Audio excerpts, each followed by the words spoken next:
Nous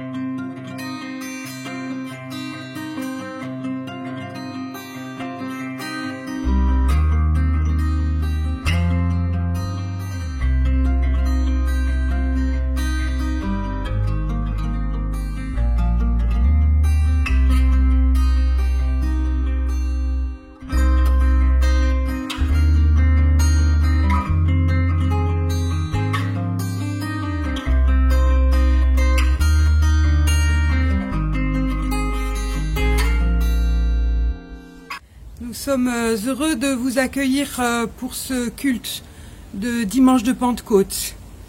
Je dis nous parce que je ferai ce culte avec Jean-Maurice, Jean-Paul et Emmanuel qui tour à tour prendront la parole pour partager quelques moments de ce culte.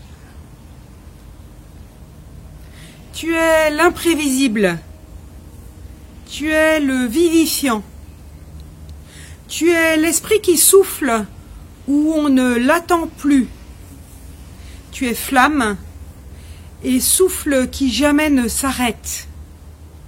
Et c'est pourquoi brille toujours, au cœur de la difficulté de vivre, la petite lumière obstinée de l'espérance.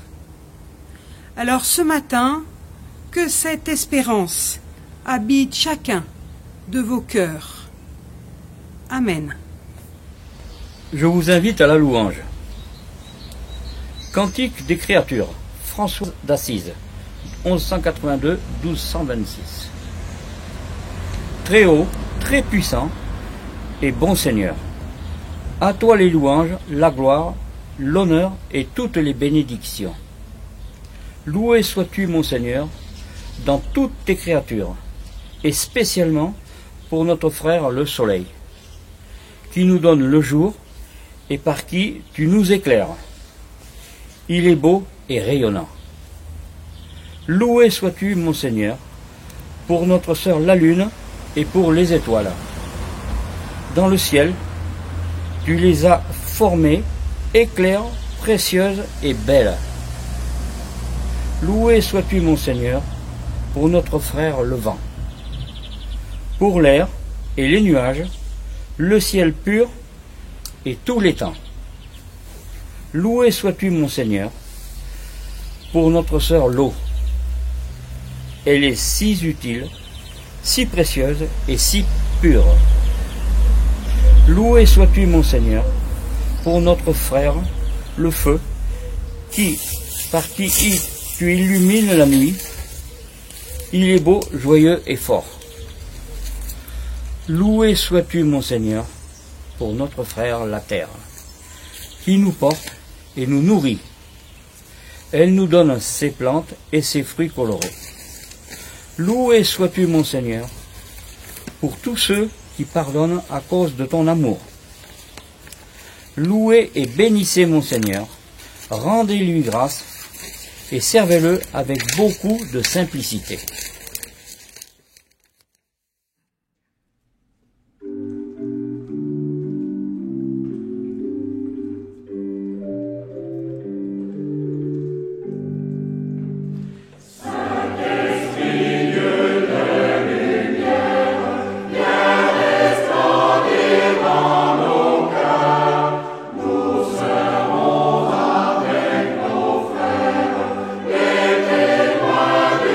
Jesus.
invite à la prière. La vie n'attend pas. Seigneur, elle nous fait signe à chaque instant, à chaque tournant.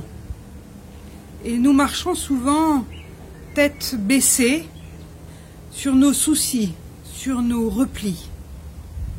La vie n'attend pas, les autres sont là à chaque instant, à chaque tournant. Et nous sommes souvent malentendants, paresseux dans nos empressements. La vie n'attend pas, Seigneur, c'est toi qui nous attends. Toi qui nous cherches inlassablement, qui nous veut vivants à chaque instant, à chaque tournant. Ouvrons-nous l'espace pour ton pardon, qui est toujours un commencement, et donne-nous de vivre de ta patience, qui nous rend à la belle urgence d'aimer la vie, en la faisant passer de visage en visage, à chaque instant, à chaque tournant. Amen. Ensemble, confessons notre foi. Nous ne croirons pas au droit du plus fort, au langage des armes, à la puissance des puissants.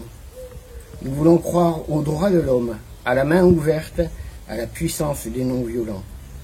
Nous ne croirons pas que nous n'avons pas à nous occuper de ce qui arrive loin d'ici. Nous voulons croire que le monde entier est notre maison, le champ où nous semons et que tous moissonnent ce que tous ont semé.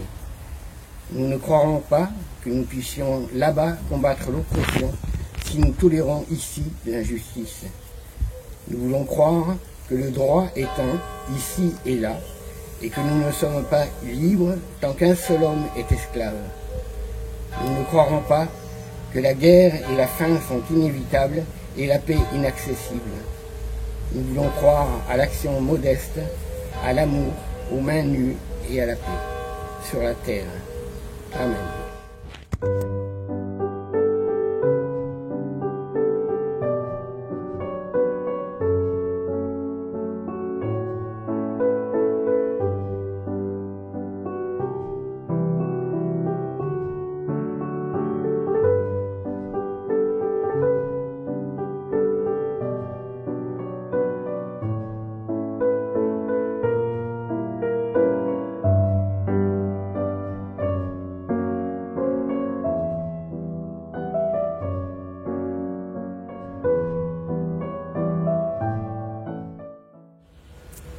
Je vous invite à la prière.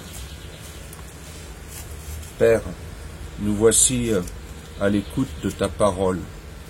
Envoie sur nous ton esprit, afin que nos oreilles et notre cœur s'ouvrent à ta joie et accueillent ta bonne nouvelle. Que ta parole soit notre espérance, nous te le demandons au nom de Jésus-Christ. Amen. Nous lisons Acte 2, les versets 1 à 18. Le jour de la Pentecôte, ils étaient tous ensemble dans le même lieu. Tout à coup, il vint du ciel un bruit comme celui d'un vent impétueux, et il remplit toute la maison où ils étaient assis. Des langues, semblables à des langues de feu, leur apparurent, séparées les unes des autres, et se posèrent sur chacun d'eux. Et ils furent tous remplis du Saint-Esprit, et se mirent à parler en d'autres langues, comme l'Esprit leur permettait de s'exprimer. Or, il y avait à Jérusalem, en ces jours-là, des Juifs, hommes pieux, venus de toutes les nations qui sont sous le ciel. Au bruit qui eut lieu, la multitude accourut, et elle fut confondue, parce qu'elle entendait chacun lui parler dans sa propre langue. Ils étaient tous dans l'étonnement et la surprise, et ils se disaient les uns aux autres: tous ces gens qui parlent, ne sont-ils pas tous des Galiléens? Et comment se fait-il que chacun de nous les entende dans sa langue maternelle? Parthes, Mèdes, Élamites, ceux qui habitent la Mésopotamie, la Judée, la Cappadoce, le Pont, l'Asie, la Phrygie, la Pamphylie, l'Égypte, le territoire de la Libye voisine de Cyrène, et ceux qui sont venus de Rome, juifs et prosélytes, crétois, arabes. Comment les entendons-nous annoncer dans nos langues les merveilles de Dieu?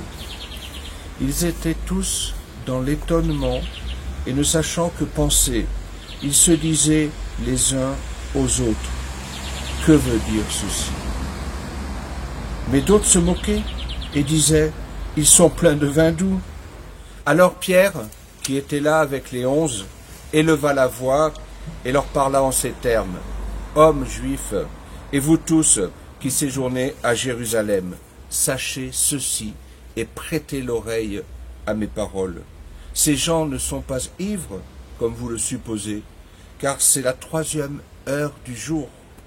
Mais ici se réalise ce qui a été dit par le prophète Joël. Dans ces derniers jours, dit Dieu, je répandrai de mon esprit sur toute chair. Vos fils et vos filles prophétiseront, vos jeunes gens auront des visions, et vos vieillards auront des songes.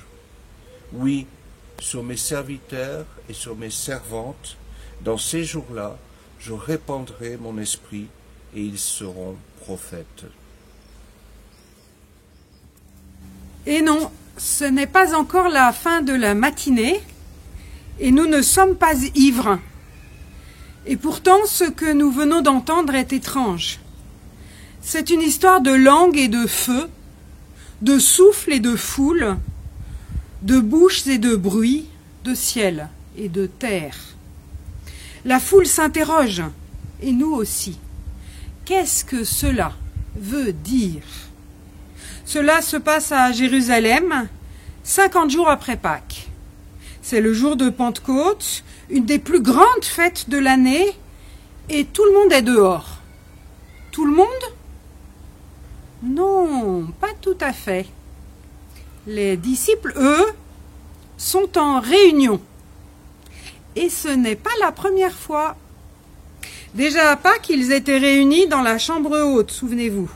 Tellement haute, tellement réunis, que lorsque les femmes sont venues leur dire que Jésus était ressuscité, les apôtres ont répondu que c'était du délire. À l'Ascension, ils étaient de nouveau réunis. Ordre du jour, des questions sur l'avenir. Quand le royaume de Dieu va-t-il avoir lieu? Faut-il retenir une date? Laquelle? Et après encore, ils se sont réunis pour parler élection, parce qu'il fallait bien décider qui allait remplacer Judas. Enfin, le jour de Pentecôte, ils sont encore en réunion, entre eux, entre 4 murs. Seulement, après les réunions, les spéculations et les élections, il ne reste plus beaucoup d'énergie pour l'essentiel. Le jour de Pentecôte, ils sont encore en réunion et l'église ressemble à une salle d'attente où des hommes fatigués ont rendez-vous avec une espérance. Voilà où nous en sommes. La suite de l'histoire est totalement explosive. Elle raconte comment l'Esprit, souffle de Dieu, force de résurrection, intervient au cœur de nos existences exiguës pour dire à chacun de nous, en réalité, je suis tout près de vous. C'est la façon que Dieu choisit pour dire aux apôtres et à tous les humains fatigués de notre temps, vous n'êtes pas seuls. Cessez donc de rester entre vous. Ne faites pas comme si vous n'aviez rien reçu, comme si vous n'aviez pas d'héritage, comme si vous n'aviez rien à partager. Jésus de Nazareth est parti, mais pas sans rien vous laisser. Chacun de vous a reçu son amour en héritage. Sortez donc et allez dire à ceux qui sont dehors que le Dieu assassiné à Jérusalem est ressuscité, qu'il est vivant et qu'il vient. Alors Pentecôte, c'est tout d'abord la sortie de la salle d'attente. Cet appel à sortir est brutal. Il vient comme le vent violent, avec le souffle et le bruit. Il ne s'encombre pas de formules de politesse. Pas de « veuillez passer par ici s'il vous plaît »,« je vous en prie » ou « je vous invite fraternellement à vous lever, à sortir ». On est parfois moins poli lorsque l'Évangile est là. Parce que l'Évangile est dans l'urgence et on est dans l'urgence avec l'Évangile. Pentecôte, c'est l'urgence d'une vie différente. Il est urgent de sortir, de ne plus rester entre soi, entre moi et celui qui me ressemble. Urgent de ne plus prononcer les mêmes paroles, les mêmes slogans, les mêmes prières, de chanter toujours les mêmes chants. Personne n'est à l'abri de cette tentation d'uniformité. Aujourd'hui, c'est même un phénomène assez courant. On veut se retrouver entre soi, entre chrétiens ou entre Français, ou entre gens de même couleur de peau, entre gens qui pensent pareil. Quant aux disciples, ces hommes et ces femmes amis de Jésus, ils auraient pu déjà se transformer en club, en tribu, en parti, d'abord par nécessité, parce qu'ils avaient peur des représailles, et puis ensuite, et c'est surtout ça l'ennui, par habitude, parce que c'est beaucoup plus facile et c'est beaucoup moins risqué. Or, en ce jour de Pentecôte, il y a un événement. L'espérance de Dieu entre par effraction chez les disciples. L'espérance de Dieu entre par effraction. Il faut entendre cette parole. Comme une voleuse, elle rentre dans la maison et dans leur vie et donne naissance à quelque chose qui s'appelle l'Église. Attention, ce n'est pas l'institution Église, ce n'est pas le bâtiment, ce n'est pas le clergé, mais cet ensemble de personnes qui, à un moment donné, entrent en relation les unes avec les autres au nom d'un certain Jésus. Et cela, ça se nomme l'Église. Alors cette Église d'un moment donné, à quoi ressemble-t-elle ? Tout d'abord, c'est une Église dont les croyants sont dehors. C'est pourquoi elles se mettent à parler les langues du dehors, les langues étrangères, les langues des autres. Car l'Évangile a besoin d'autres langues, d'autres gens, d'autres lieux. Il a fondamentalement besoin des autres. Ensuite, c'est une Église qui rassemble ceux qui ne se ressemblent pas. Pentecôte, c'est donc le contraire de Babel.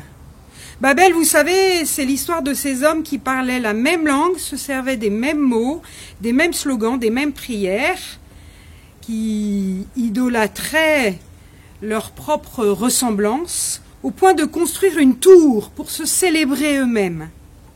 On érige encore un certain nombre de tours de Babel aujourd'hui. Il y a des communautés où l'on croit que le bonheur est d'être bien dans un entre-soi.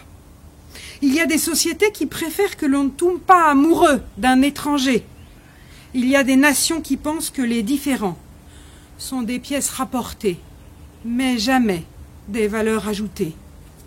L'Église à Jérusalem, née du souffle de Dieu, ce n'est pas une tour de Babel.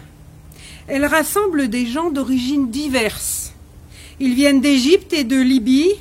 Ils sont romains, immigrés à Jérusalem. Ils viennent des régions qui aujourd'hui s'appellent la Turquie. Il y a parmi eux des Juifs et il y en a qui ne le sont pas. Il y a des Grecs, il y a des Arabes et bien encore d'autres.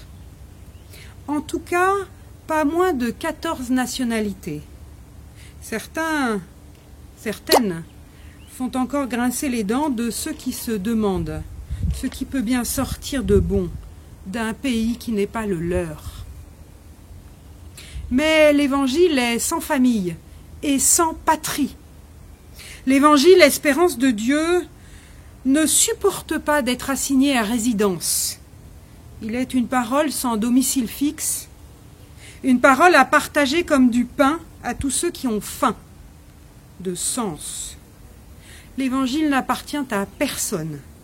Il transgresse nos frontières qui ont nommé nationaux les uns et étrangers les autres. Et pourtant, la question du lieu et de l'appartenance a toujours été posée. Où est le Christ? Où l'a-t-on mis? Se demandaient avec angoisse les femmes disciples le dimanche de Pâques, lorsqu'elles ont découvert le tombeau de Jésus vide. Et l'ange leur avait répondu: « Vous cherchez le crucifié. Il n'est pas ici. Il est là-bas. Il vous précède en Galilée. » Difficile à entendre, peut-être. Parfois, nous aimerions que l'Évangile ait une adresse. Ce serait tellement plus simple. Nous pourrions dire « c'est ici ». Et parfois, avec facilité, ce n'est pas là-bas. Oui, nombreux sont ceux qui aimeraient lui donner une adresse. Mais l'Évangile, nous l'avons dit, est un chemin. Et l'Église se nourrit de cet Évangile qui ne peut être que nomade.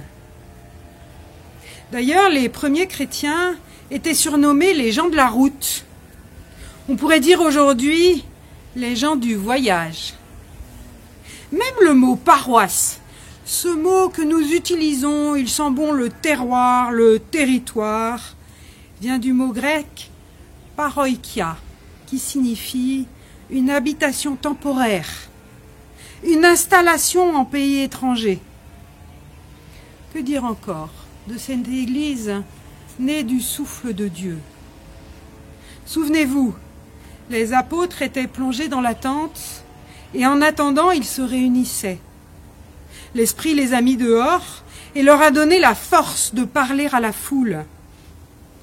L'Esprit ce matin est là pour nous donner à tous et à toutes le courage de parler à tous et à toutes, pour continuer, chacun à notre mesure, cette longue chaîne des témoins de l'Évangile. Pentecôte, c'est le courage de parler.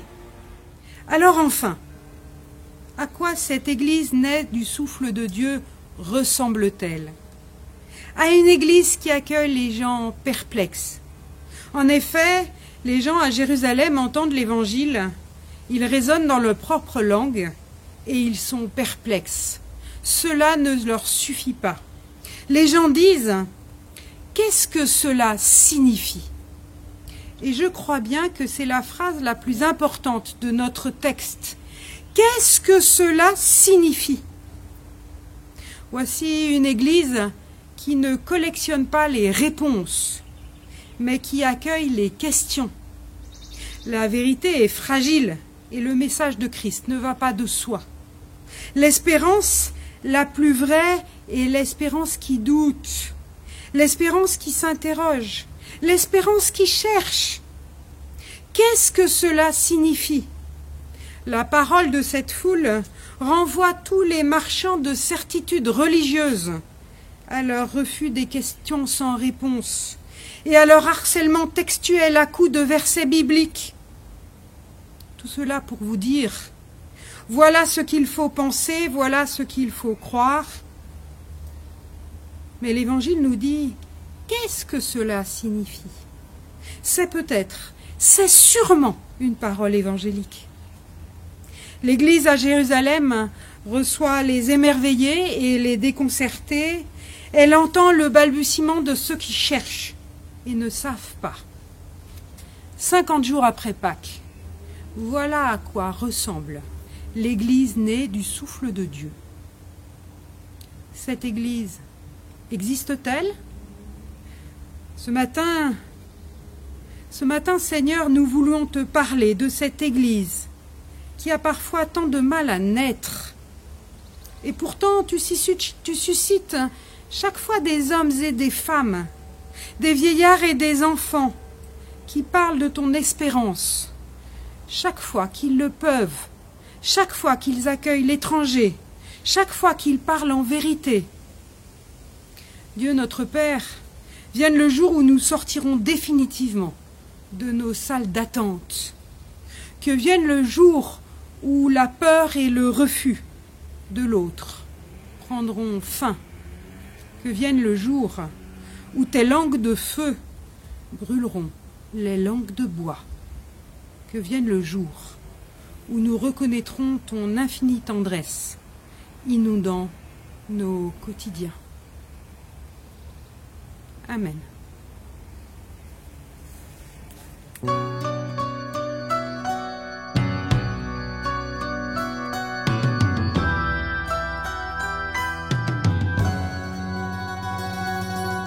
Dieu qui nous appelle à vivre au combat de la liberté. Dieu qui nous appelle à vivre au combat de la liberté.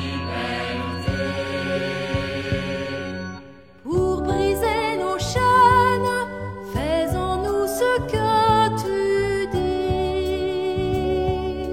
Pour briser nos chaînes, fais jaillir en nous l'esprit.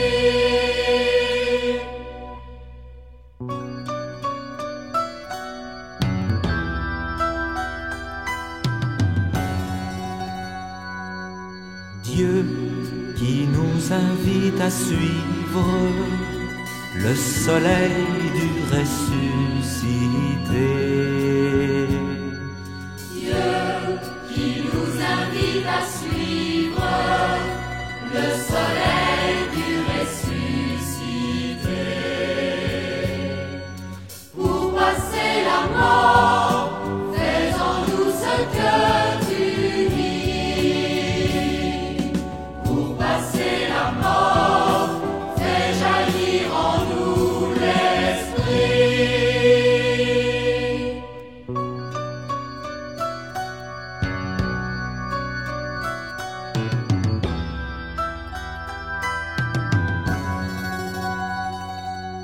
Dieu qui as ouvert le livre où s'écrit notre dignité.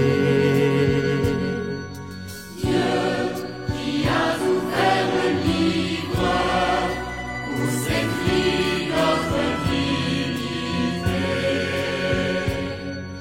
Pour tenir debout, fais-en-nous ce que tu dis.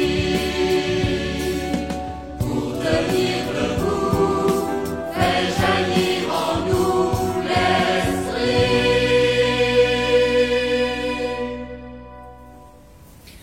Je vous invite à la prière d'intercession. Notre Père qui est au-delà de tout, et même du ciel, que ton nom soit mis à part et qu'il ait une place de choix dans nos vies. Nous voulons que tu sois de plus en plus reconnu, écouté et pensé.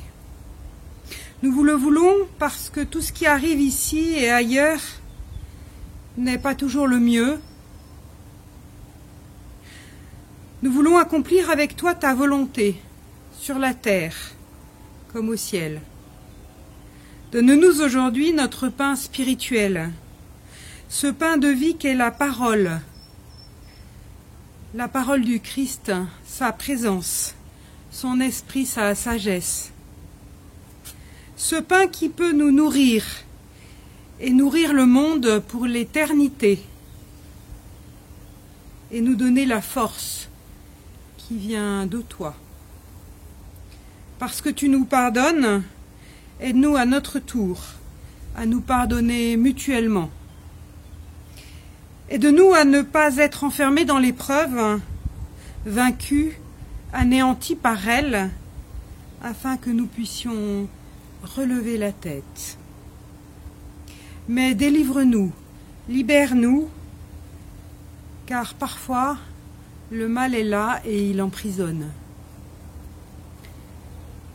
Nous te disons tout cela avec confiance, car c'est à toi qu'appartiennent l'amour, le pardon et la paix pour les siècles des siècles. Amen.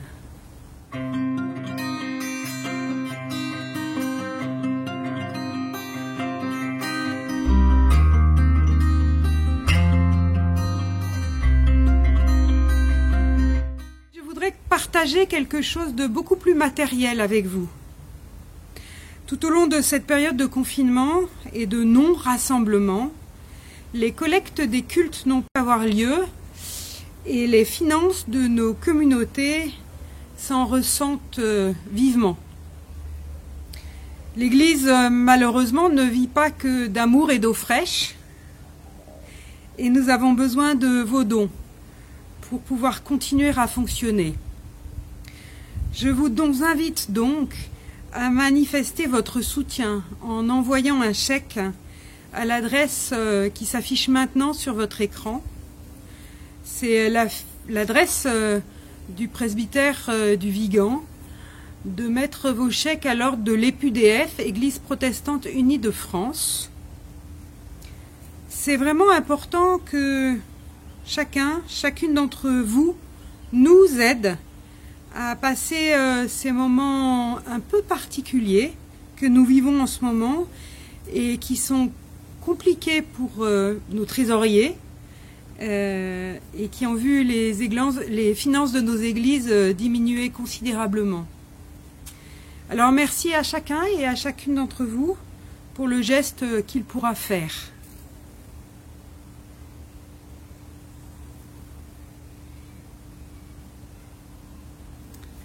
Dire oui pour quitter les sentiers battus de la facilité. Dire oui pour vivre ton projet et le réaliser. Dire oui pour aller à la rencontre des autres et te rencontrer toi. Dire oui pour sortir de chez moi et me rendre disponible. Dire oui à ton évangile et travailler avec toi pour que chacun reçoive sa part. Seigneur, je dis oui.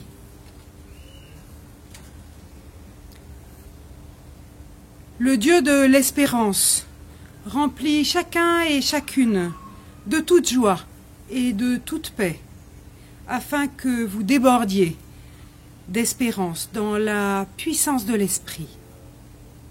Amen. Je vous souhaite donc un bon dimanche et puis nous nous retrouverons sans doute dans quelque temps, peut-être dans nos temples, peut-être à nouveau sur Internet. À bientôt à vous, au revoir.